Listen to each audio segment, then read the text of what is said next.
네, 우리는 지금 등기 절차를 하고 있습니다. 등기 절차 중에서도 등기는 기본적으로 신청에 의해서 이루어진다 해서 그 신청 절차를 하고 있는데요. 우리가 책을 읽어가는 과정에서 제가 그냥 넘어가는 부분이 있어요. 그런데 그 넘어가는 부분은요, 여러분도 일단은 넘어가셔도 되는 부분이니까 대신에 그 부분은 넘어가시고요. 대신에 제가 설명하는 부분은요, 명확하게 여러분들이 알고 계셔야 돼요. 시험을 풀기 위해서는 우리는 60점을 넘어가면 되는데요. 다양한 내용을 많이 아는데 시험에 나오는 정확한 내용, 시험에 나오는 내용, 그것을 몰라버리면 우리는 정해진 시간 내에서 공부를 하기 때문에 무한대로 우리에게 시간이 많은 건 아니니까요. 그래서 그냥 뭐 넓게 공부를 하는 거 좋긴 하지만은 그런 과정 속에서 정말 시험에 나오는 중요한 내용을 놓쳐버리면 안 된다는 거죠. 대신에 다른 것들을 놓친다고 하더라도 시험에 나오는 내용들을 정확하게 여러분들이 기억하시면은 시험에 오히려는 그것이 시험에 합격하는데 오히려 도움이 되기 때문에 제가 넘어가는 부분들은 그냥 넘어가시고 제가 설명하는 부분은 대신에 정확하게 이해하시기 바랍니다. 자, 이 시간에는요, 200페이지 보시면 등기에 개시해가지고요. 자, 등기는 우리가 기본적으로 신청에 의해서 이루어진다고 했어요. 그래서 당사자 신청에 의해서 이루어지는 것이 원칙입니다. 자, 그런데요, 당사자, 국민이 신청을 하면은요, 국민이 등기소에 뭔가를 요구하면은 신청이라는 단어를 사용하는데, 다른 관공서가 등기를 요구할 수도 있어요. 예를 들어서 우리가 지적법 시간에 지적 정리를 한 이후에 지목이 변경됐으면은 등기부와의 일치를 위해서 지적소관청에서 등기소에 등기 촉탁을 한다는 거죠. 이때 촉탁이라는 단어를 붙인 것은 지적소관청이라는 관공서에서 등기소에 등기를 요구하기 때문에 촉탁이라고 하는 거죠. 자, 그러니까 일반적으로 당사자 신청에 의해서 이루어지는 것이 원칙이지만은 관공서가 이제 촉탁을 할 수도 있다는 거죠. 촉탁. 관공서가 신청할 때는 우리는 촉탁이라는 단어를 사용하죠. 그래서 이것이 이제 원칙이 됩니다. 등기는 기본적으로요, 누가 요구해야 하는 것이지 등기관이 마음대로 등기할 수 있는 게 아니라는 의미예요. 원칙적으로는 신청이나 촉탁이 들어와야만 할 수가 있는 것이 원칙입니다. 자, 그러나 예외적으로 이런 신청이나 촉탁이 없어도 등기관이 할 수 있는 경우가 있어요. 즉, 등기관이 직권으로 할 수 있는 경우도 가끔 있습니다. 직권으로. 네, 일반적으로 다 직권을 할 수 있다는 의미가 아니라 원칙적으로는 다 신청에 의해서 이루어져야 되는 것이 원칙이지만은 관공서의 촉탁이라 신청에 의해서 이루어지는 것이 원칙이지만은 일정한 경우는 직권으로 할 수도 있다라는 거예요. 직권을 할 수 있다. 이런 건 예외적인 현상이죠. 그래서 예외적으로 등기관이 직권으로 하는 경우도 있고요. 또는 등기관은 법원 산하 기관이기 때문에 법원이 상급기관이 되겠죠. 그래서 때로는요, 상급기관으로서의 법원의 명령에 의해서도 이루어지는 경우도 있습니다. 상급기관으로서 법원의 명령에 의해서 이루어지는 경우도 있어요. 근데 법원의 명령은 그렇게 중요한 내용이 아니고요. 등기관의 직권에 의해서 이루어지는 경우, 이거 이제 예외, 항상 예외들이 시험에 잘 나오기 때문에 그 예외를 기억하셔야 되는데, 일반적인 내용은 우리가 뭐 신청이나 촉탁에 의해서 이루어진다 이렇게 기억하시면 되고, 다만 때로는 등기관이 직권으로 하는 경우도 있는데, 요것을 우리가 기억하셔야 되는데, 요런 내용들이 이제 나옵니다. 자, 보죠. 자, 등기 개시에서 등기 신청에서 동그라미 1번을 보시면요, 밑에 자, 등기는 당사자의 신청 또는 관공서의 촉탁에 따라야 한다. 그러니까 신청이나 촉탁이 있어야만 할 수 있다. 여기다 원칙이라고 쓰시면 되고요. 다만 이제 다만 밑에다가 예외라고 쓰시면 돼요. 예외적으로 법률의 규정이 있는 경우에는 그러하지 않는다. 즉, 법률의 규정이 있는 경우에는 신청이나 촉탁이 없이도 할 수 있다. 그러면 법률의 규정이 한 대표적인 예로예요. 예외적으로 밑에다 쓰면 돼요. 등기관이 직권으로 하는 경우도 있고 법원의 명령에 의해서 되는 경우도 있다라는 거. 그걸 적으시면 됩니다. 이것이 이제 등기가 개시되는 일반적인 원리예요. 자, 이 정도만 보신 다음에요. 그러면 오른쪽에 양가로 1번 가장 원칙적인 것은 당사자의 신청이죠.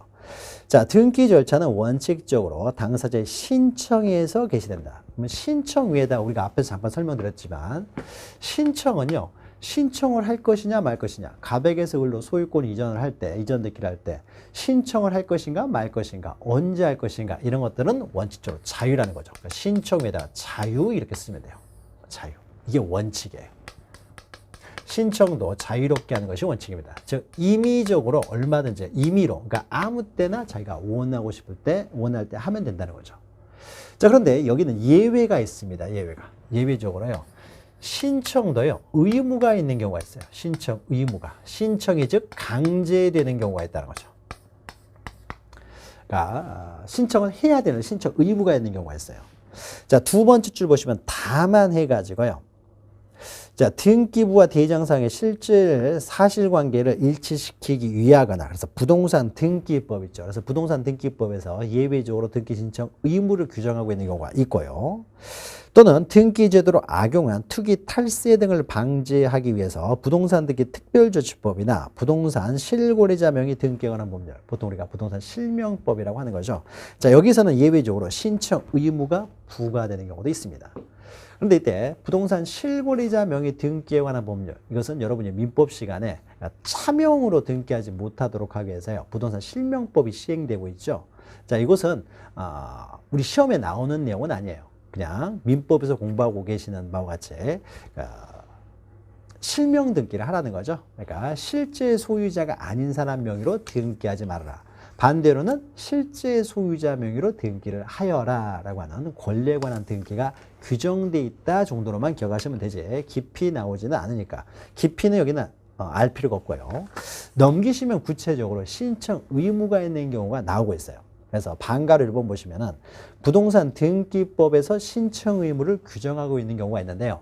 자, 이것은 우리가 뒤에서 하나하나 다룹니다. 여기는 뭐라고만 적으냐면요. 부동산 등기법 신청 의무 옆에다가요. 의무가 있는 것으로 해서 부동산 등기법에서 신청 의무가 있는 것은요. 표제부 등기만 신청 의무가 있어요.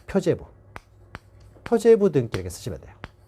표제부 등기를 우리는 사실의 등기라고 하는 거죠. 권리가 아니라 표제부, 부동산 표시에 관한 등기에 있어서는 이건 사실관계를 기록하는 것이기 때문에 그것은 일정한 기간 안에요.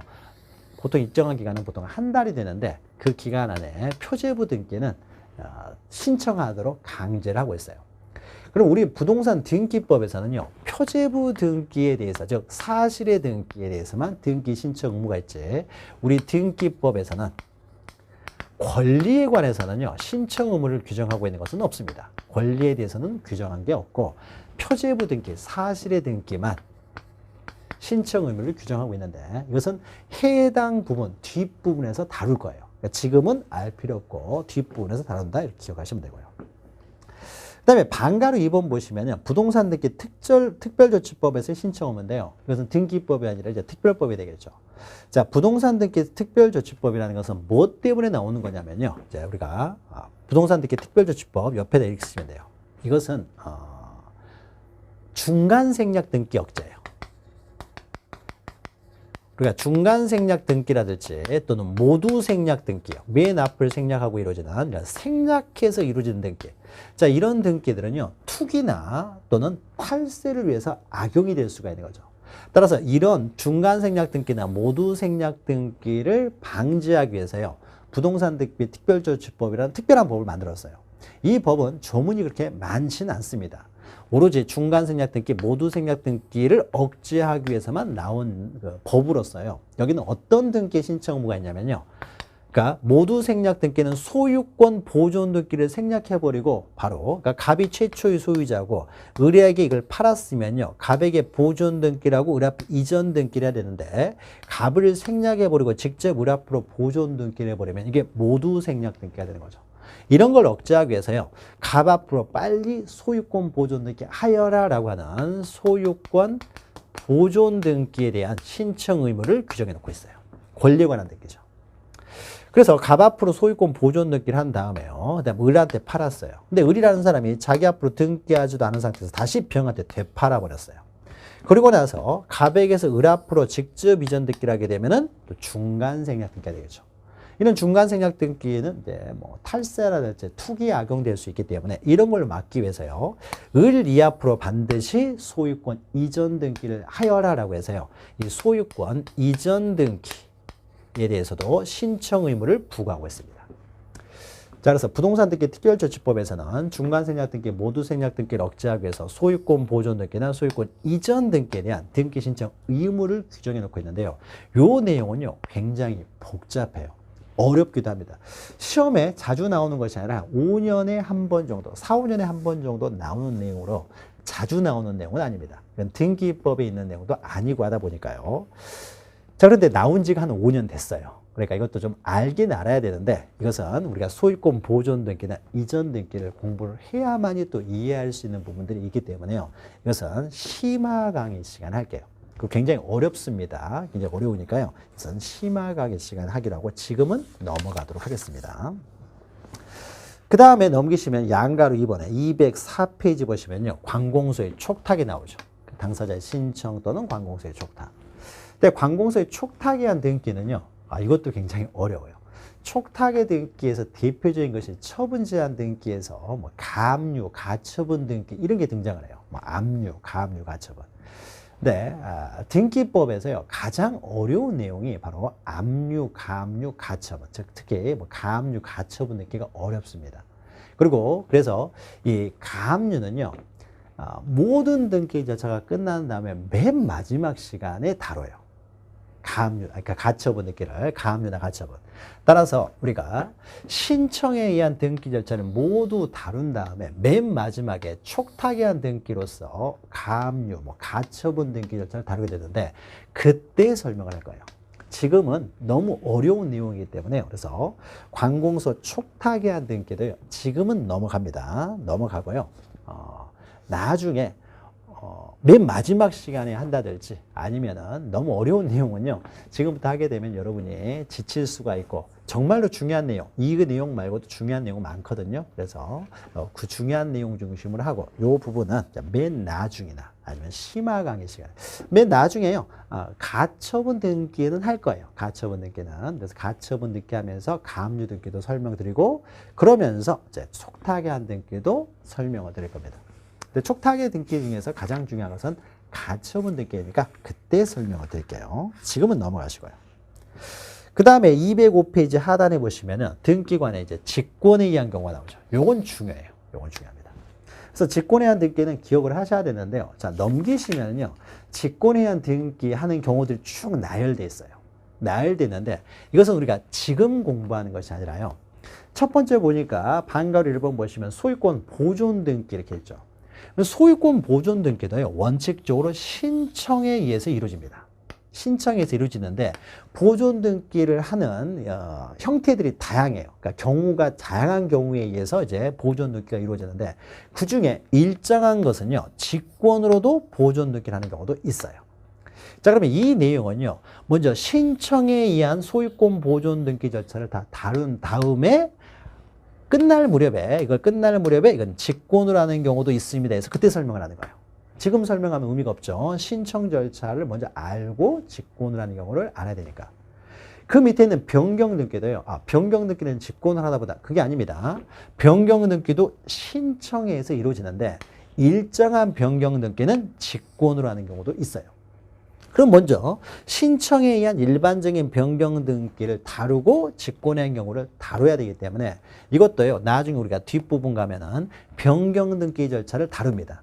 그러면 그때 신청에 의한 변경 등기 절차를 다루면서 그때 이제 부가적으로 추가해서 직권에 의한 변경 등기를 다뤄요. 그러니까 지금 이건 다루는 것이 아니라 일반적으로 신청에서 이루어지기 때문에 신청에 의한 보존 등기를 다루면서 직권에 의한 경우를 다루고 변경 등기 일반적인 내용을 다루면서 직권에 의해서 변경 등기 되는 경우를 다루고요. 오른쪽도 마찬가지입니다. 경정 등기, 말소 등기, 맨 마지막에 말소 회복 등기 이런 게 있는데요. 이것도 원칙적으로는 다 신청에 의해서 이루어지는데 일정한 경우는 직권을 하는 경우도 있어요. 그러니까 이 부분도 해당 경정 등기, 말소 등기, 말소 회복 등기를 다루는 과정에서 설명을 드려요.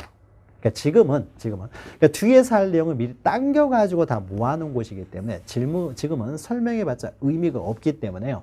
나중에 개별적인 등기 절차를 다루는 과정에서 이제 직권으로 하는 경우들을 이제 하나씩 다루게 됩니다. 그러니까 지금은 일단은 넘어가시기 바라요. 뒤에서 이제 설명을 드리기 때문에요. 뭐 심화 강의 때나 2번, 3번 반복하는 과정에서 그때 보시면 돼요. 지금 볼 필요 없고요. 그 다음에 209페이지 보시면은 법원의 명령이죠. 법원의 명령. 자, 등기관의 상급기관으로서의 법원의 명령에 의해서 이루어지는 경우도 있어요. 근데 법원의 명령에 의해서 이루어지는 경우는요. 법원의 명령자가 붙었다고 해서 다 법원의 명령에 의한 등기가 되는 건 아니고요. 반드시 무슨 말이 있어야 되냐면요. 첫 번째 줄 보시면은 등기관의 결정 처분을 부당하다고 하는 자는 관할 지방법원에 이의신청. 자, 이의신청의 동그라미입니다. 이의신청. 이의신청을 법원에서 받아줬을 때 이루어지는 등기가 법원의 명령에 의한 등기예요. 그러니까 법원 명령만 있지 이의신청이라는 말이 없으면은요, 이건 법원의 명령에 의한 등기가 아니라 일반적으로 법원이라는 관공서 촉탁에 의한 등기가 돼요. 그러니까 법원의 명령에 의한 등기는 반드시 이의신청이라는 말이 있었을 때만 이의신청을 받아주었을 때 이루어지는 등기가 법원의 명령에 의한 등기다. 이의신청만 기억하시면 돼요. 자, 이 부분은요, 우리가 나중에 이의신청 부분을 할 때 설명을 드립니다. 그러니까 지금은 넘어가셔도 돼요. 그냥 여기서는 이의신청이라는 말이 있을 때만 법원의 명령에 의한 등기다 라는 것만 기억하시고, 이의신청이라는 말이 없으면 이것은 법원의 명령에 의한 등기가 아니라 법원이라는 관공서 촉탁에 의한 등기가 되어버린다. 이렇게만 좀 기억하시면 돼요. 시험에 거의 나오는 내용은 아닙니다. 법원의 명령에 의한 등기는. 그래서 보통 시험과 관련돼서는요, 직권에 의한 등기, 관공서 촉탁에 의한 등기 이런 것들이 나오게 되는데, 이것은 신청에 의한 절차하는 과정에서, 촉탁에 의한 등기는 신청에 의한 등기 절차가 다 끝난 다음에 설명을 드린다라는 거죠. 지금은 그냥 넘어가시고요. 자, 넘기시면은요, 그 다음에는 이제 209페이지 보시면 넘어가시면요, 밑에 기타 등기 신청이 있죠. 등기를 이제 가장 기본적인 것은 신청에서 이루어진다는 거죠. 당사자의 신청이 기본입니다. 신청 절차니까 주로 이 절차를 중심으로 다룰 거예요. 근데 기타 등기 신청은요, 위에다 쓰면 돼요. 우리가 등기 신청은 어떻게 된다고 했어요? 등기 권리자와 등기 의무자의 공동 신청이라고 했죠. 공동 신청. 그러니까 등기 권리자, 등기 의무자, 즉 당사자의 공동 신청에 의해서 이루어진다는 거죠.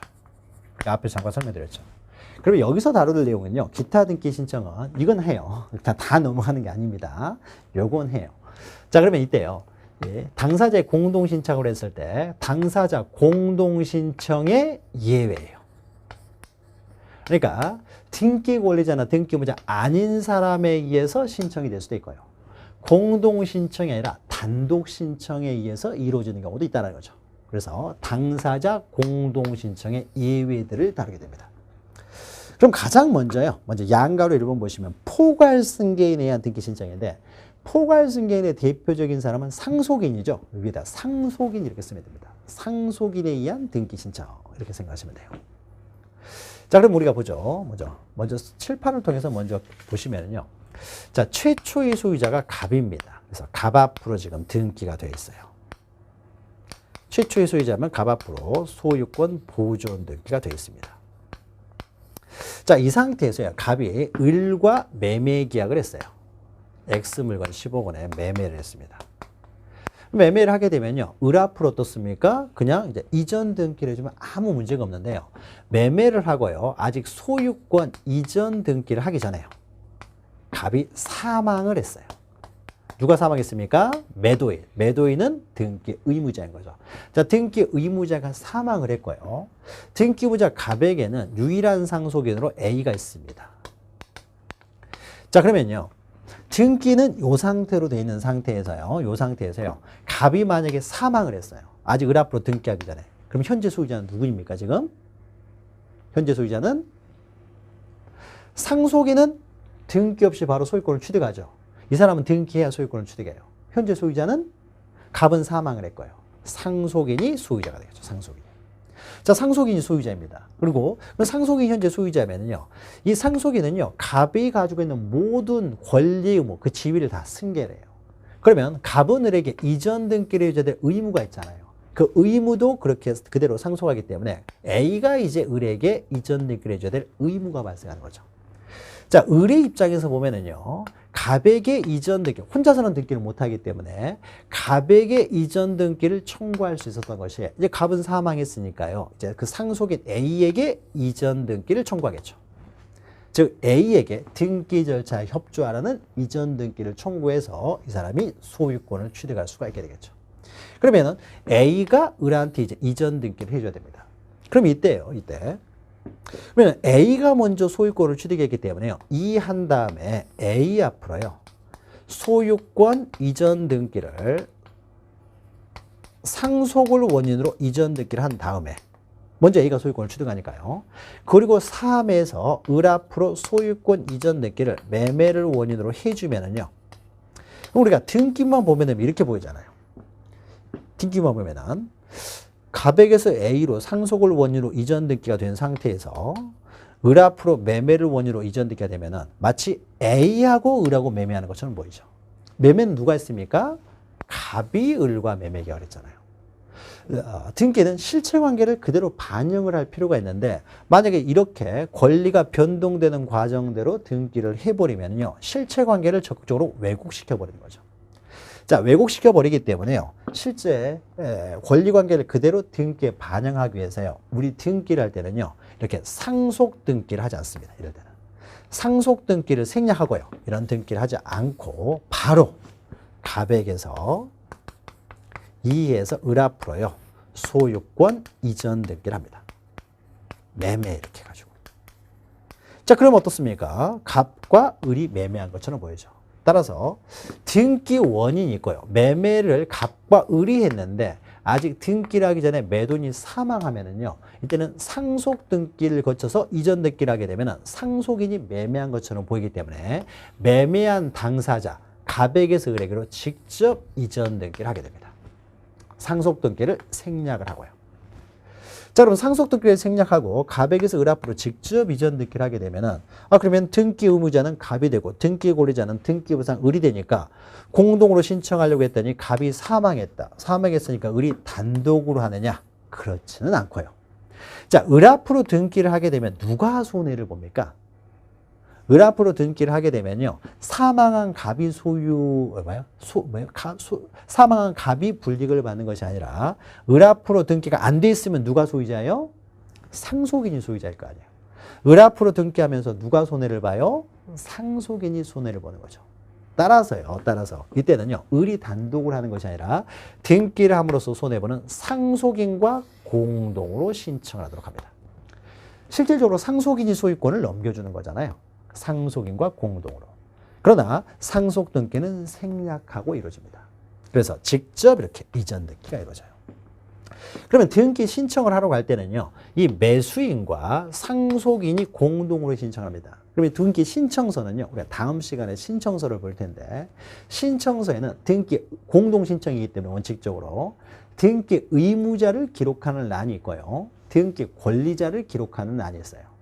그러면은 등기 권리자라는 을을 작성을 할 것이고요. 등기 의무자라는 갑을 씁니까? A를 씁니까? A를 쓰는 거죠. A를. 이 사람이 지금 신청하는 거죠. 사망한 사람은요. 신청을 못해요. 그러니까 이 사람이 신청서에는 A를 등기 의무자로 기록을 합니다. 등기 의무자를 기록을 할 때 신청서에는 A를 등기 의무자로 기록을 해요.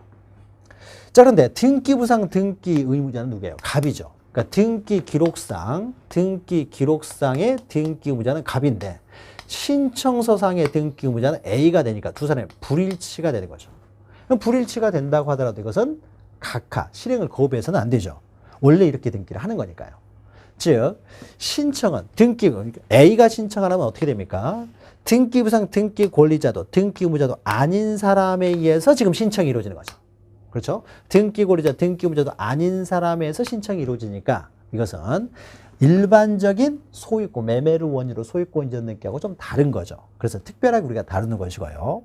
다만 신청을 할 때는 상속인을 신청서에 기록을 하게 된다. 그래서 등기 기록과 신청서가 이렇게 불일치한다고 하더라도요.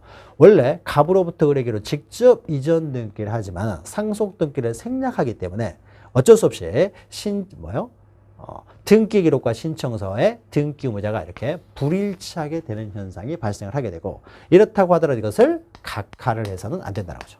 각하라는 것은 실행을 거부하는 걸 말합니다. 실행을 거부해서는 안 된다라는 것이죠. 자, 요 내용 보시죠.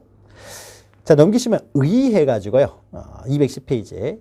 등기 원인이 발생한 후에, 자, 등기 원인 위에다가 매매, 대표적인 게 매매니까요. 항상 이렇게 해요. 앞으로도 계속 이렇게 등장을 해요. 이렇게 일단 등기 원인이 발생하고 사망을 하게 되면요. 다 상속 등기를 생략을 합니다.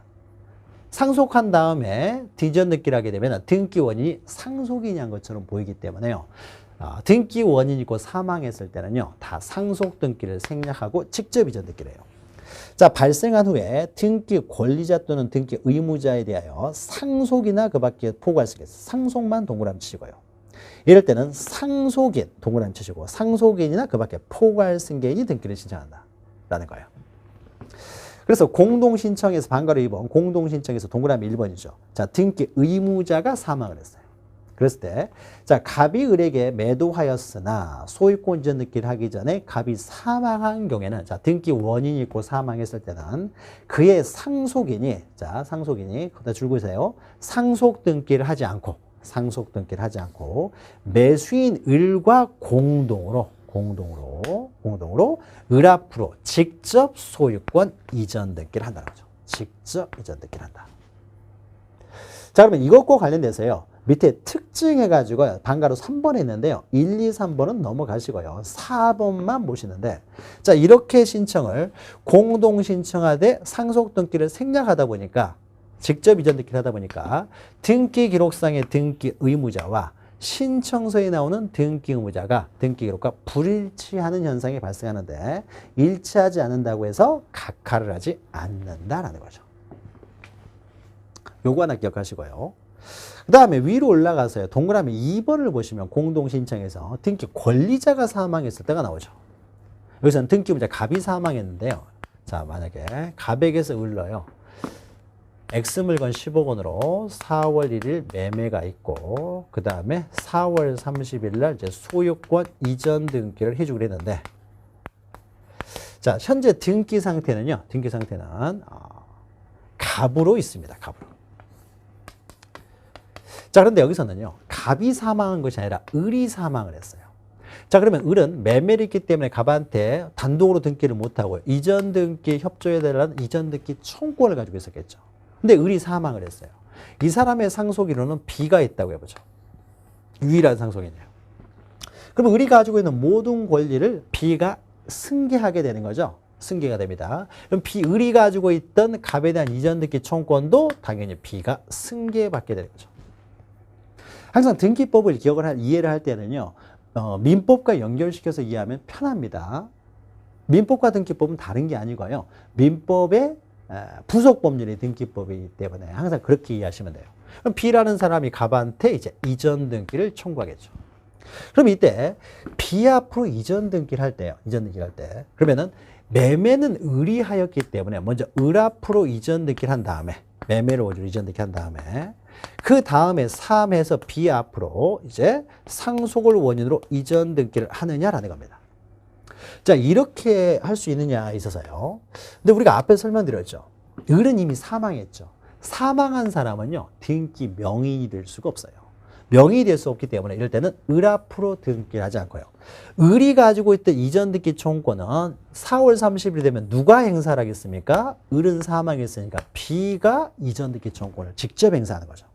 이때 B가 행사할 때는 을 앞으로 이전 등기하라는 것이 아니라 내 앞으로 이전 등기, 내가 상속인이니까 내 앞으로 이전 등기를 해달라고 청구할 거 아니에요. 따라서요, B라는 사람은 을 앞으로 이전 등기, 사망한 자 명의로는 등기할 수 없기 때문에 직접 자기 명의로요, B 앞으로 소유권 이전 등기를 신청합니다. 그럼 이때 B 앞으로 이전 등기 할 때요, 등기 원인은 어떻게 되겠습니까? 뭐라고 적겠어요? B는 을에 상속받았기 때문에 상속이라고 쓰겠습니까? 상속이 아니라요. 이 을이 매수인이었는데 이제 B가 상속인으로서 이 사람이 매수인이 되는 거예요. 그렇죠? B가 매수인이 돼버리는 거죠. 매수인의 지위를 승계하기 때문에. 즉 B는 어떻게 소유권을 취득하는 겁니까? 매매를 원인으로 소유권을 취득하는 거예요. 그리고 만약에 이때 소유권 이전 등기할 때 잔금은 누가 줬겠어요? B가 잔금을 줬을 거 아니에요. 잔금을 주면서 직접 자기 앞으로 매매를 원인으로 이전 등기를 신청하는 거죠. 그럼 이때도 어떻습니까? 이때는 뭐 갑에게서 B 앞으로 이전되기 때문에 갑과 B가 공동 신청해서 이전되게 되겠죠. 이것은 뭐 등기부상, 등기권리자, 등기의무자가 공동 신청하기 때문에 이것은 특별히 예외라고 할 필요는 없겠죠. 그래서 등기의무자가 사망했을 때는 이제 상속인과 공동으로 신청을 한다는 거죠. 상속인과 공동으로 신청하지만 상속 등기를 생략하고 직접 이전 등기를 하기 때문에 이것이 좀 특색이 있는 것이고요. 이건 일반적인 등기하고 별 차이는 없는 거죠. 동그라미 2번 보시면 이렇게 있죠. 등기 권리자가 사망한 경우에서 매수인이 사망한 거죠. 갑이 을에게 부동산을 매도하였으나 소유권 이전 등기를 하기 전에 등기 권리자인 을이 사망을 한 경우 을의 상속인은 매도인 갑과 공동으로 을의 상속인 앞으로, 즉 매수인 앞으로 하는 것이 아니라 사망자 명의로 하는 것이 아니라 상속인 명의로요. 직접 소유권 이전 등기를 신청한다는 거죠. 물론 이제 갑과 B가 공동으로 이루어집니다. 공동으로 직접 상속인 명의로 이전 등기를 한다는 거죠. 자, 등기 원인이 있고 난 다음에 그 원인이 있고 아직 등기를 하기 전에 매도인이나 매수인이 사망하게 되면 그 등기를 과연 어떻게 하느냐 여기에 대해서 살펴봤습니다. 자, 이 정도만 보시면 되고요. 자, 그 다음에 원칙적으로 등기는 공동신청이라고 했습니다. 그런데 때로는 단독으로 신청하는 경우들이 있어요. 단독 신청. 자, 단독 신청도 굉장히 중요합니다. 그러니까 이것은 공동 신청이 예외가 되는데요. 자, 먼저 보시면 동그라미 1번을 보죠. 자, 소유권 보존 등기랍니다. 최초로 갑 앞으로 최초로 소유권 보존 등기래요. 최초로 보존 등기를 하면은 갑밖에 없잖아요. 등기 권리자밖에 없잖아요. 따라서 보존 등기는 갑이 단독 신청해요. 자, 등기 의무자가 없다라는 거죠. 등기 의무자가 없기 때문에요. 갑은 자기 앞으로 단독 신청합니다. 그럼 1번 보시면 소유권 보존 등기를 갑이 단독 신청하기 때문에 이 보존 등기의 말소도 갑이 단독으로 신청을 합니다. 이건 성질상 당연히 단독으로 신청할 수밖에 없어요. 그리고 2번 보시면요. 상속만 기억하죠. 상속만. 자, 갑이 소유하는 상태에서 갑이요. 사망을 했습니다. 갑이 사망을 했으면 유일한 상속인으로 을이 있다고 해보죠. 자, 그러면 갑이 사망을 했으면은 등기 없이도 을은 소유권을 취득해요. 그러나 이 사람이 처분하고 싶으면 자기 앞으로 등기를 해야 될 거 아니에요. 처분하기 위해서 등기하기 위해서요. 을 앞으로 소유권 이전 등기를 합니다. 그래서 상속을 원인으로 이전 등기를 해요. 상속을 원인으로 이전 등기하면은 이때는 등기 의무자가 갑이고 등기 권리자가 을이기 때문에 공동으로 신청을 하려고 했더니 갑은 사망을 했잖아요. 사망한 사람은 신청을 할 수가 없죠. 따라서 이런 경우에는 성질상 등기 의무자가 또 사망하였기 때문에 을이 단독으로 신청합니다. 이건 성질상 어쩔 수 없이 단독으로 신청하는 거죠. 물론 을이 이제 단독으로 신청할 때는 갑이 사망했다는 사망증명서와 내가 유일한 상속인이라는 뭐 가족관계 등록부 이런 걸 가져가야 되겠죠. 자, 이건 성질상 당연히 인정되는 거예요. 자, 그 다음에 4번, 5번, 6번, 7번 이런 것들이 있는데요. 여기도 성질상 단독으로 신청하는 경우들입니다. 그래서 성질상 단독으로 신청하는 것들은요. 우리가 4번 보시면 부동산 표시의 변경 경정 등기, 5번은 등기 명의 표시의 변경 경정, 6번은 신탁재산 이렇게 나오는데요. 자, 이런 내용들은요. 각각 해당 등기 절차를 하는 과정에 설명드려요. 그러니까 여기서 지금 우리가 부동산 표시의 변경 경정, 등기 명의 표시의 변경 경정, 신탁 등기 이런 걸 알아야 이걸 이해할 수 있기 때문에요. 이것도 이 절차 하나하나들을 뒤에서 다룹니다. 그래서 뒤에서 다루는 과정에서 이건 성질상 단독으로 합니다. 이렇게 할 거예요. 그래서 지금은 대표적인 1번, 2번만 예를 들었고요. 물론 1번, 2번도요. 나중에 뒤에서 또 설명을 드립니다. 나머지 내용도요. 뒤에서 설명을 드리니까 지금은 볼 필요 없고요. 중요한 것은 3번이에요. 지금 반드시 알아야 될 것이 3번. 즉 판결에 의한 등기요. 이걸 봅니다. 자, 만약에 판결이 안 등기예요. 이거 넘기시면 나옵니다. 넘기시면. 양가로 3번. 이건 굉장히 중요해요. 시험에 자주 나오는 내용입니다. 자, 판결에 의한 등기. 자, 이건 보죠. 만약 우리 처음에 설명드렸던 것처럼 갑이 매도인이고 을이 매수인이에요. 그래서 X 부동산을 10억 원으로 4월 1일 날 매매를 하고요. 4월 30일 날 소유권 이전 등기를 하기로 했습니다. 이전 등기를. 그래서 갑에게서 을 앞으로 이전 등기를 해주면은 이때는 매매라고 쓰겠죠. 매매를 원인으로 이전 등기 해주면 아무 문제가 없는데, 그러면은 4월 30일 날 잔급을 지급하면서요, 을 앞으로 등기할 때는 갑과 을이 공동으로 신청해야 되잖아요. 그런데 을이 4월 30일 잔금을 지급을 했어요. 잔금을 지급해야 이전 등기를 청구할 수 있죠. 동시행 관계니까. 잔금을 지급한 다음에요, 갑한테 이제 등기 절차에 협조해달라고요. 공동으로 신청해야 되기 때문에 갑한테 등기 절차에 협조해달라고 청구를 했습니다. 이전 등기 청구를 한 거죠. 자, 을이라는 사람이 이전 등기 청구를 했어요. 자, 을이 이전 등기 청구를 하는데 갑이 아무리 청구를 해도 등기 소리 나오질 않아요. 자, 나오지를 않으면 을이 단독으로 등기는 못하기 때문에요, 갑이 나와야 등기할 수 있는데 갑이 계속 안 나와요. 절차 협조하지 않습니다. 협조하지 않으면은, 그러면 을이라는 사람이 매매 계약서하고 내가 잔금 지급했던 영수증 두 개만 들고 가가지고 갑이 계속 협조를 하지 않으니까 을이라는 사람이 내가 갑한테 이전 등기 청구권이 있다. 이 사람 이전 등기 청구권이죠. 청구권이 있다라는 것을 계약서와 영수증으로 증명을 해가지고 단독으로 신청할 수 있느냐? 이건 안 돼요. 영수증 얼마든지 위조될 수 있는 거죠. 공동으로 신청하도록 하는 것은 등기 진정성 확보인데, 그냥 뭐 매매계약서, 영수증 얼마든지 위조가 가능하기 때문에요, 그런 것만 들고 와서 단독으로 신청할 수는 없습니다. 그러면은 이 사람이 이전 등기 청구권이 있다는 것을 뭘로 증명을 해야 되느냐? 거기에 있어서요, 을은 갑이 끝까지 등기 절차 협조하지 않으면요, 이전 등기 청구를요, 법원에 소로서 제기할 수밖에 없어요. 그래서 이전 등기 청구 소송을 법원에 제기하는 거죠. 영수증, 매매계약서만 가지고 와서 단독으로 신청하지는 못하고요, 끝까지 갑이 협조하지 않으면은 이제 을은 이전 등기 청구 소송을 법원에 제기할 수밖에 없어요. 그래서 이전 등기 청구 소송을 제기해가지고요, 결국 을이라는 사람이 소송을 제기하면서 그 잔금 지급했다는 영수증과 매매계약서를 법원에 제출하는 거예요. 법원에. 자, 법원에 제출하니까는 이런 것 다 증명이 됐어요. 증명을 하니까는 을에게 어떻습니까? 이제 승소 판결을 주게 되겠죠. 승소 판결. 을의 승소 판결. 자, 그러면 을의 승소 판결은 무슨 판결입니까? 을에게 이전 등기 청구권 있다라는 판결이 되겠죠. 그러면 반대로 상대적으로 이전 등기 청구권이 있기 때문에 갑은 을에 대해서 등기를 이전하라, 이전 등기 절차에 협조하라는 판결이 되겠죠.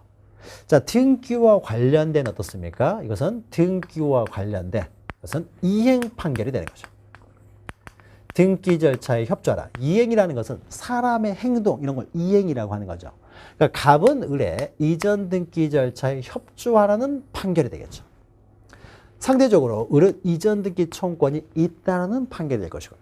그러면 이 판결문을 가져오게 되면은요, 이거는 법원의 판결에서 을에게 이전 등기 청구권이 있다는 게 증명이 됐잖아요. 즉, 을 앞으로의 등기의 진정성이 확보가 되었기 때문에 을은 이제는요, 판결문을 들고 오면 이제는 단독 신청을 할 수가 있습니다. 우리가 공동 신청하도록 하는 이유는 등기의 진정성 확보인데, 을이 이전 등기 청구권이 있다는 승소 판결을 가져오게 되면은 이것이 이 등기의 진정성이 확보가 되기 때문에 이제는 단독으로 신청할 수가 있어요. 단독 신청에 의해서요, 을 앞으로 등기가 되면 어떻습니까? 이때 을은 비로소 소유권을 취득하는 거죠. 자, 그럼 우리가 여러분 민법의 187조 보시면요, 등기 없이 권리가 변동되는 것으로서 판결인데 그 판결은 무슨 판결만 해당됩니까? 형성 판결만 해당되는 거죠. 그러면 그 형성 판결, 여러분이 공부하시는 내용 중에서 형성 판결에 해당되는 것은 딱 하나, 공유물 분할 판결이에요. 그래서 공유물 분할 판결이 있으면 그것은 단독으로, 그러니까 공유물 분할 판결이 있게 되면은요, 그런 경우에는 등기 없이도 반드시, 등기 없이도 바로 권리관계가 변동이 돼요. 자, 그런데 이런 이행 판결이요, 이전 등기 절차 협조하라는 판결이에요. 을이 이전 등기 청구권이 있다는 판결일 뿐입니다. 을에게 이전 등기 청구권이 있다는 판결일 뿐이지 을이 소유자라는 판결은 아니잖아요. 따라서 이 승소 판결만을 가지고는요, 을이 바로 소유권을 취득하는 건 아니에요. 이전 등기 청구권이 있다는 판결일 뿐이기 때문에 이걸로 자신의 이전 등기 청구권을 증명하여 단독으로서 신청할 수 있는 근거가 될 뿐입니다. 그래서 단독 신청해서 등기가 되면은 비로소 소유권을 취득하는 거예요. 그럼 반대로 또 이렇게 할 수도 있어요. 우리가 앞에서 등기 인수 청구권이라는 걸 했죠. 자, 갑이 을에게요, 돈 다 받고 등기를 빨리 가져가라고 하는데 을이 등기를 안 가져가요. 자기 집이 안 팔려서. 그러니까 조금만 기다리라고 합니다. 갑이라는 사람이 그러니까 이제 문제가 생기는 거예요. 빨리 가져가라는 거죠. 내가 새 물건 사가지고 등기하려고 하니까 빨리 가져가라. 근데 을이 등기소에 안 나옵니다. 그럼 이때는 갑이 소송을 제기하겠죠. 그때 갑이 제기하는 소송은요, 자본 등기, 매도인은 등기 인수 청구를 한다는 거죠. 이것을 소로서 법원에 제기를 하게 되면 등기 인수 청구 소송이 되겠죠. 자, 등기 인수 청구 소송에서 갑이 승소 판결을 받았어요. 그러면은 갑에게는 등기 인수 청구권이 있다. 즉, 을은 등기 절차에 협조하라는 이행 판결이 되는 거죠. 그럼 이 판결을 가지고 이제 갑이죠. 갑이 단독으로 신청할 수가 있는 거죠. 갑이 단독 신청하게 되면 이제 을 앞으로 등기가 될 거 아니에요. 그때 을은 소유권을 취득하게 되는 것이죠. 그럼 이때요, 소송을 제기한 다음에요, 승소 판결을 받았으면 이 승소 판결을 받은 사람만 단독으로 신청할 수 있어요. 즉, 을이 갑을 상대로 승소 판결을 받으면 을만이 단독으로 신청할 수 있지, 이 판결문을 들고 와서 패소한 갑이 단독으로 신청할 수는 없고요. 또 등기 의무자가 승소 판결을 받았을 때는 등기 의무자 갑만이 단독으로 신청할 수 있지, 등기 권리자, 패소한 등기 권리자가 단독으로 신청할 수는 없습니다. 그래서 판결에 의해서 이제 단독 신청하는 경우가 나와요. 판결에 의해서 그 진정성이 보장이 됐다는 거죠. 진정성이 확보가 됐기 때문에 승소한 자는 이제 단독으로 신청할 수 있다는 거예요. 자, 그 내용이요, 자, 212페이지부터 하나씩 이렇게 나옵니다. 판결의 한 등기는 굉장히 중요합니다. 그래서 하나하나 좀 보셔야 되는데요. 먼저 보죠. 자, 판결의 한 등기는 자, 밑에 있죠. 승소한 등기 권리자나 승소한 등기 의무자가 단독으로 신청합니다. 등기 의무자 앞에는 승소한이라는 말이 생략되어 있는 거예요. 자, 그러면 이때 판결에서 단독 신청할 수 있다고 했을 때 그 판결은요, 이렇게 이행 판결만을 의미해요. 자, 등기와 관련돼서 뭐 이전 등기를 이전하라, 또는 등기를 말소하라. 자, 이전하라, 말소하라. 이런 게 뭐예요? 사람의 행동을 요구하는 거죠. 그러니까 이런 이행 판결, 등기와 관련된 이행 판결문을 들고 와야 등기관이 등기를 이전하라, 등기를 말소하라. 그걸 보고 등기를 합니다. 그래서 이행 판결만을 의미합니다. 그래서 이행 판결만을 해당되는 건 이행 판결 위에다가요, 원칙적으로 판결의 종류는요, 확인 판결이 있고요, 형성 판결이라는 것이 있고요, 그 다음에 이행 판결이라는 것이 있습니다. 세 가지가 있는데요, 단독으로 등기를 신청할 수 있는 것은 이행 판결문을 가져와야 돼요. 그러면 확인 판결이나 형성 판결 이런 걸 가져와서는 안 되는 건데요. 자, 이건 좀 설명이 좀 필요한 내용인데 잠깐 좀 설명을 드리죠. 만약에 갑에게서요, 을 앞으로 이전 등기가 되었다고 해보죠. 근데 이게 무효예요. 그러면 무효이면 이걸 말소를 해야 되겠죠. 근데 말소를 할 때요, 갑이 혼자서 말소할 수는 없다고 그랬죠. 진정한 등기일 수도 있기 때문에 말소도 공동으로 신청합니다. 그러면 말소를 할 때요, 갑이 을을 상대로, 을이 만약에 등기 절차에 협조하지 않으면 갑은 을을 상대로 등기를 말소해달라는 말소 등기 청구 소송을 제기하면 됩니다. 말소 등기 청구 소송에서 승소 판결을 받으면요, 그 판결의 내용은 등기를 말소하는 데 협조하라, 등기를 말소하라는 이행 판결을 받게 돼요. 그럼 그 판결문을 가져오면은 갑이 단독으로 등기를 말소할 수가 있습니다. 그런데 이행 판결을 받으면은 갑이 단독으로 해서 말소 등기를 신청할 수 있는데요, 만약에 갑이라는 사람이요, 요 상태에서 이 등기를 말소하기 위해서요, 등기는 을 앞으로 되어 있지만 이것은 나의 것임을 확인해 주세요 해서 소유권 확인 소송을 제기합니다. 그러니까 뭐 확인을 바라는 소송을 우리는 확인 소송이라고 해요. 그래서 갑에게 소유권 있음을 확인해 주세요라고 해서 확인 소송을 제기하게 되면요, 그럼 이제 거기 우리 법원에서는요, 요구하는 만큼만 판결합니다. 확인 소송을 제기하니까요, 이제 둘이서 싸웁니다. 서로 자기 거라고. 법원에서 보니까요, 갑의 것이 맞아요.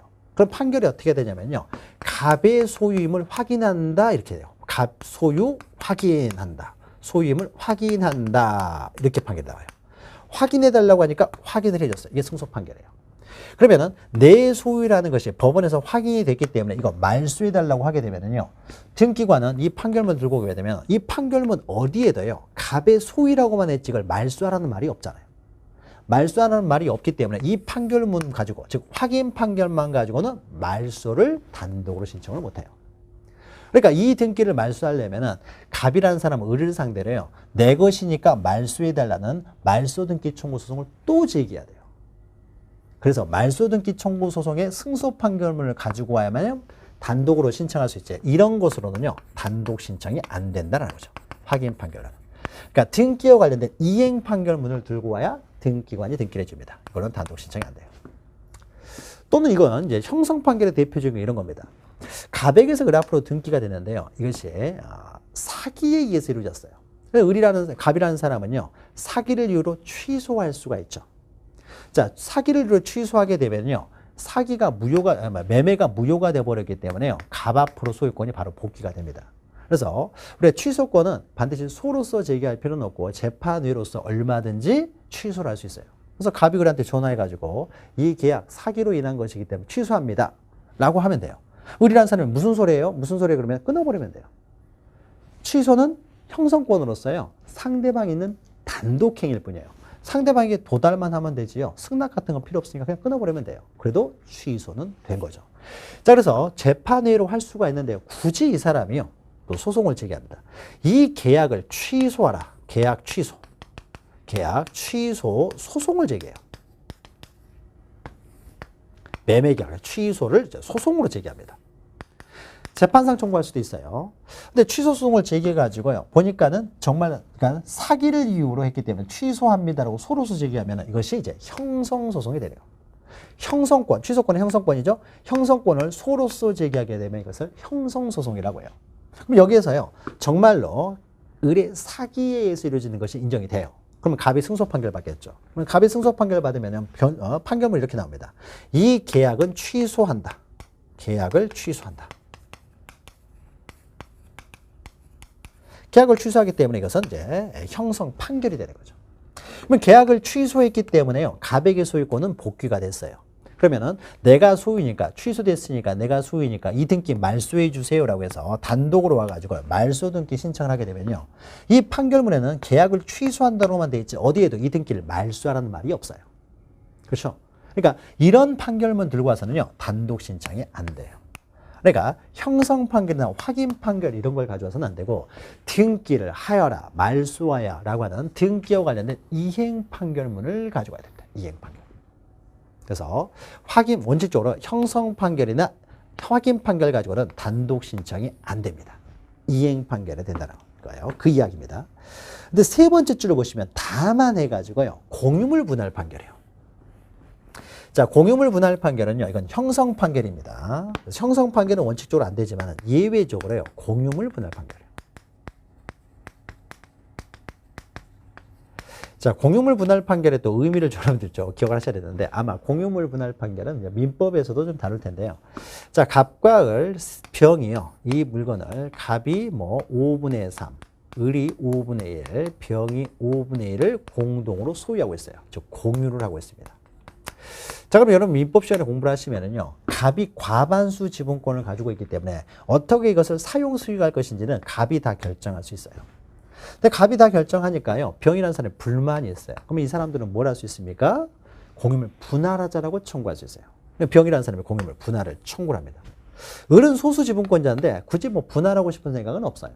그러면은 병이 분할을 청구를 하게 되면 이건 형성권이에요. 그러면은 갑이나 병이 혼자서 분할할 수는 없잖아요. 그러니까 공유물 분할은요, 누가 많이 가져가게 되면 누가 반드시 적게 가져갈 수밖에 없기 때문에 전원이 협의에 참여를 해야 돼요. 전원이 협의에 참여를 해야 되는데 을은 협의를 하기 위해서 나왔는데 갑이 끝까지 안 나옵니다. 그러면 어떻습니까? 협의를 할 수가 없죠. 협의를 할 수가 없기 때문에, 그러니까 공유물 분할 청구를 하게 되면 이 사람들은 협의에 응해야 될 의무가 발생하지만 협의에 응하지를 않는다. 응하지 않으면 분할을 할 수가 없죠. 그럴 때는 이제 병이라는 사람이 소로서 제기를 하는 거예요. 공유물 분할 청구 소송을 제기하는 거죠. 분할 소송을. 분할 청구 소송을 제기합니다. 그러면 청구 소송을 제기하면은요, 소송을 제기하는 쪽, 이 병이라는 사람이 이제 원고가 되고요. 요구하는 쪽이 원고죠. 그러면 상대방 이 사람들 어떻습니까? 이 사람들 이제 피고라고 해요. 피고. 상대방이 된다는 거죠. 그러면은 법원에 소송을 제기하게 되면요, 법원에서 이제 얘들을 다 나오라고 합니다. 법원에서 나오라고 하면은 이때는 무조건 나가야 되죠. 안 나오면은 뭐 제재를 가할 테니까요. 그래서 결국 갑을병이 모두 이제 법원에 나왔어요. 법원에 나와가지고 이제 판사실로 가요. 판사실에 가가지고 판사가 자, 공유물 분할 협의해라고 합니다. 협의해라고 하게 되면요, 이제 이 사람들 세 사람이 이제 협의를 해야 돼요. 협의를 해가지고요, 이거는 갑이 같고, 이거는 을이 같고, 이거는 병이 같고로 협의가 됐어요. 그러면 거기다가 나중에 판사가 사인을 해줍니다. 그럼 이게 공유물 분할 판결이 되는 거예요. 공유물 분할 판결. 만약에 판사가 협의하라고 했는데도 불구하고 미적미적거리고 그냥 뭐 이렇게 협의를 안 해요. 잘 이렇게 뭐 이렇게 협조하질 않아요. 뭐 언제까지 이 사람들이 협의할 때까지 계속 기다리고 있을 수는 없잖아요. 판사도 바빠 죽겠는데. 그럴 때는 이제 판사가 어떻습니까? 야, 너 도저히 못 기다리겠다. 너 이렇게 분할해. 라고 해서 판결을 해버릴 수도 있어요. 이게 공유물 분할 판결입니다. 자, 그러면 공유물 분할 판결을 하게 되면요, 등기부에는 이렇게 등기가 돼 있어요. 등기돼 있다고 하더라도 법원에서 판결을 이렇게 해버리면요, 이제는 이 부분은 갑이 단독 소유, 이 부분은 을이 단독 소유, 이 부분은 병이 단독 소유로 권리관계가 변동이 돼요. 판결에 의해서 권리관계를 바로 변동시켜버리기 때문에 이것을 형성판결이라고 하는 거죠. 그럼 우리가 그러면 이 형성판결문만 가지고는요, 단독으로 어떻습니까? 원칙적으로 형성판결 가지고는 단독으로 등기를 신청할 수 없지만은, 자, 그럼 형성판결이 났어요. 그러면 형성 판결이기 때문에 판결에 의해서요, 바로 등기 없이 권리관계는 변동이 생겼습니다. 자, 변동이 생긴 다음에 이제 병이 이것을 처분하려고 합니다. 또는 갑이 이걸 처분하려고 해요. 아니면 을도 이걸 처분하려고 해요. 처분하려면은 등기를 해야 될 거 아니에요. 그러면 이때 등기를 할 때요, 이때 병이라는 사람이 이걸 처분하기 위해서 등기를 할 때, 이때도 그러면은 갑, 을 이런 사람들과 공동 신청해야 되느냐? 그렇지는 않고요. 이 판결문에 의해서 이거는 병의 단독 소유다. 판결이 났잖아요. 따라서 자기가 분할받은 부분에 대해서는요, 이것은 형성 판결이지 하지만은 공유물 분할 판결 같은 경우에는 그 공유물 분할 판결문을 가지고요, 병이 단독으로 신청을 할 수가 있어요. 그러면 이렇게 된 거, 어차피 기왕이 이렇게 된 거, 갑도 이걸 처분하려고 합니다. 뭐 갑도 자기가 분할받은 부분을 이 판결문을 들고 와서 단독으로 신청할 수 있어요. 그러면 이때요, 공유물 분할 판결의 특징인데요, 우리가 소유권 이전 등기 청구 소송이나 등기 인수 청구 소송에서는 승소, 패소 이렇게 갈립니다. 승소자, 패소자. 그런데 공유물 분할 판결에 있어서는요, 승소나 패소라는 개념이 없어요. 그렇죠. 그냥 이 사람들이 공유물 분할에 서로 협조를 하지 않다 보니까 법원의 강제에 의해서 협조하게 하는 것뿐이에요. 법원에서 나눌 때는 정확히 3대 1대 1로 나누지 누구한테 많이 주는 거 아닙니다. 병한테 더 많이 주는 거 아니에요. 그러니까 여기서는 승소나 패소라는 개념이 없이요, 그냥 공유물을 나눌 뿐이에요. 그러니까 공유물 분할 판결에 있어서는 원고나 피고만 존재하지 승소나 패소라는 건 개념이 존재하지 않아요. 그럼 우리가 소송에 있어서요, 이행 판결을 받았을 때는 승소한 자만이 단독으로 할 수 있지 패소한 자는 안 된다고 했죠. 근데 공유물 분할 판결에 있어서는 따로 패소라는 개념이 없어요. 따라서 판결이 끝나면은 공유물 분할 판결에 있어서는 원고가 됐든 피고가 됐든 갑을병 모두가 각자 자기가 분할받은 부분에 대해서 단독 신청이 가능합니다. 즉 공유물 분할 판결에 있어서는 패소라는 개념이 없기 때문에요, 그냥 원고든 피고든 각자가 다 단독 신청이 가능해요. 그래서 다만해서 공유물 분할 판결은 형성 판결이지만 예외적으로 판결문을 들고 와서 단독으로 신청할 수가 있다라는 겁니다.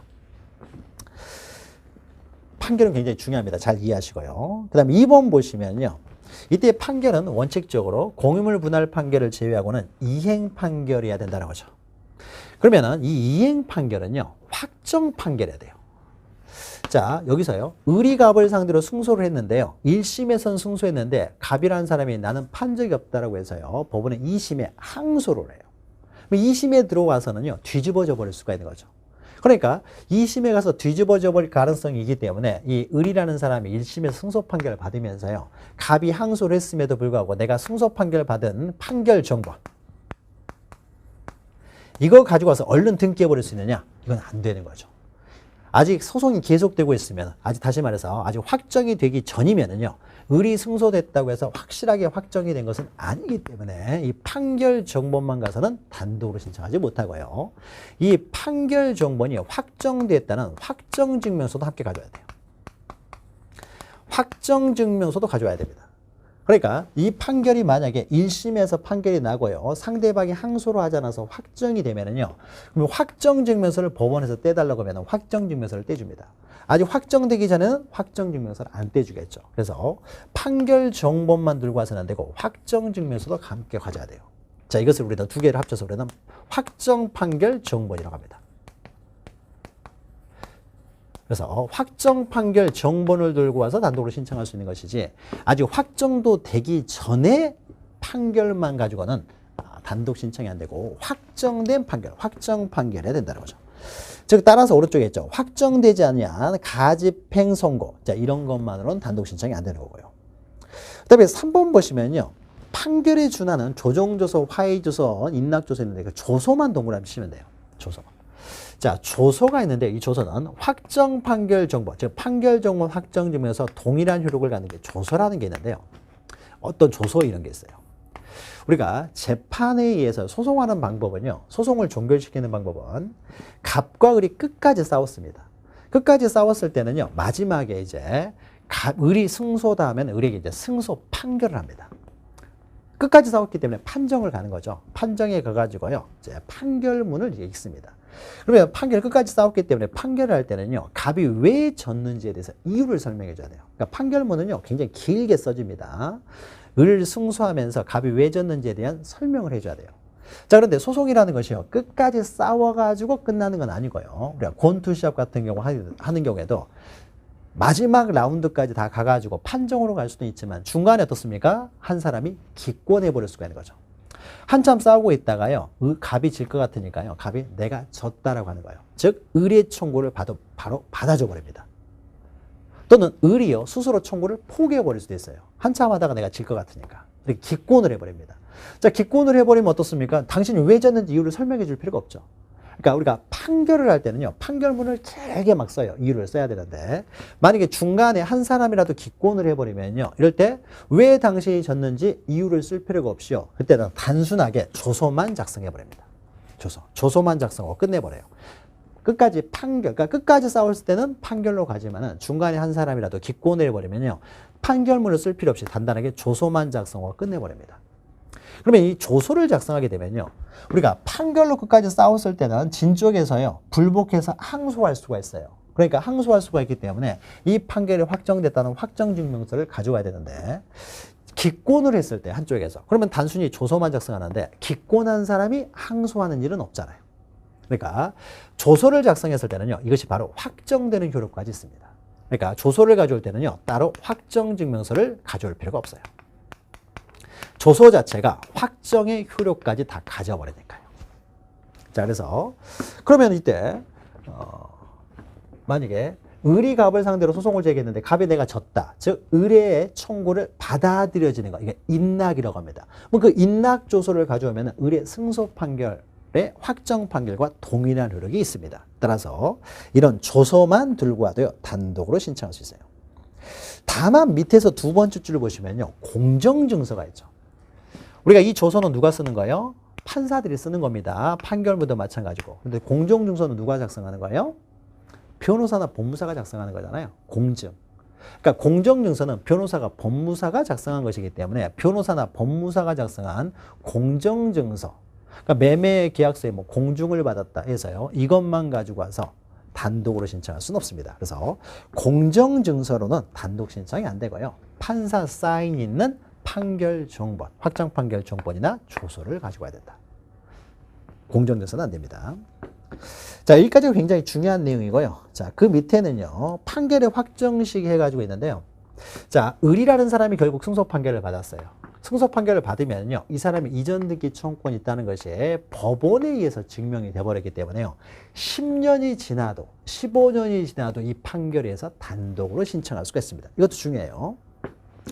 자, 확정 시기와 관계없이, 그 밑에 있죠. 확정 판결을 받았으면은 확정 시기와 관계없이, 즉 10년이 경과했다 하더라도 10년이 경과했다고 해서 소멸시효에 의해서 소멸되고 이런 일이 없습니다. 소멸되지 않고요, 언제나 단독으로 신청할 수 있다는 거죠. 그 다음에 신청인과 관련돼서 밑에 이제 중요한 내용은 다 있습니다. 1번 보시면 승소한 등기 고르자, 승소한 등기 의무자만 할 수 있지. 오른쪽 2번 보시면요, 패소한 자는 자기가 직접도 안 되고 승소한 자를 대신해서도 안 됩니다. 대위해서도 안 되고 승소한 자만이 할 수가 있다는 거죠. 만약에 승소한 등기 고래제 상속인은요. 자, 상속인. 아까 을이 승소 판결을 했는데 을이 단독으로 신청하기 전에 을이 사망을 해버렸어요. 그럼 유일한 상속인으로 B가 있다. 그러면 B가 어떻습니까? 이 판결문에 의해서 직접 자기 명의로 이전 등기를 하면 됩니다.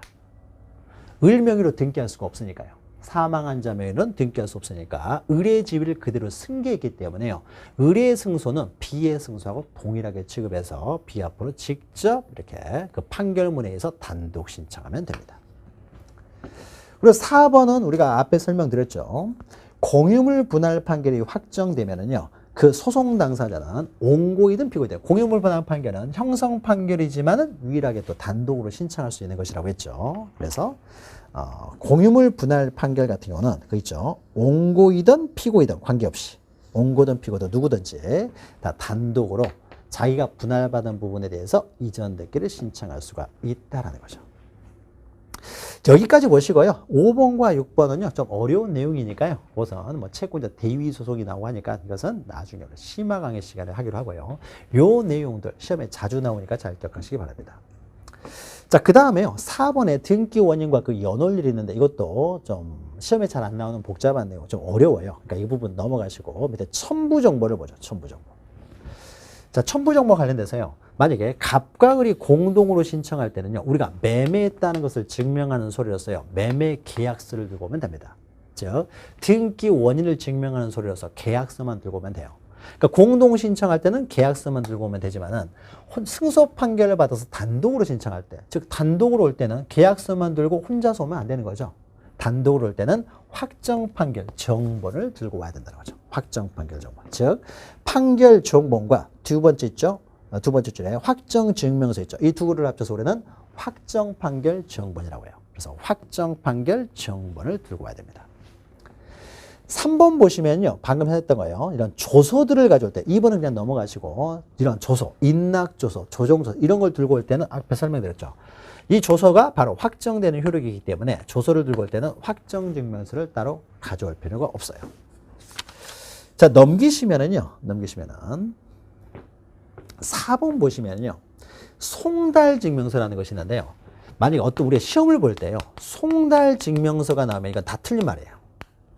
송달증명서는 판결이 있게 되면 판결이 이제 송달이 돼요. 송달이 됐다는 걸 증명하는 것인데 송달은 그냥 단순한 그 사무적인 문제밖에 없기 때문에요. 이건 별로 중요한 내용이 아니에요.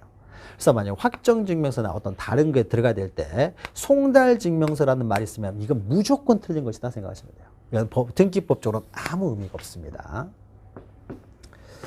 자, 이 정도 보시고요. 나머지는 그냥 판결 굉장히 중요한 내용을 했습니다. 나머지는요, 나중에 우리가 심화 강의 시간에 좀 추가하면 되고, 판결에 대한 등기 중에서 가장 중요한 내용들을 좀 다뤘어요. 지금까지 다룬 내용만 정확히 기억하셔도, 난이도가 굉장히 어렵게 나오지 않으면 맞출 수 있으니까, 이 정도로 정리를 하도록 하겠습니다. 밑에 대위자에 의한 신청이 있는데요. 자, 이것은 우리가, 시간이 좀 오래됐기 때문에 잠시 쉬었다가 이어가도록 하겠습니다. 잠시 쉬었다가 나머지 신청에 대한 특징들 좀 보도록 하겠습니다. 잠시 뵙겠습니다.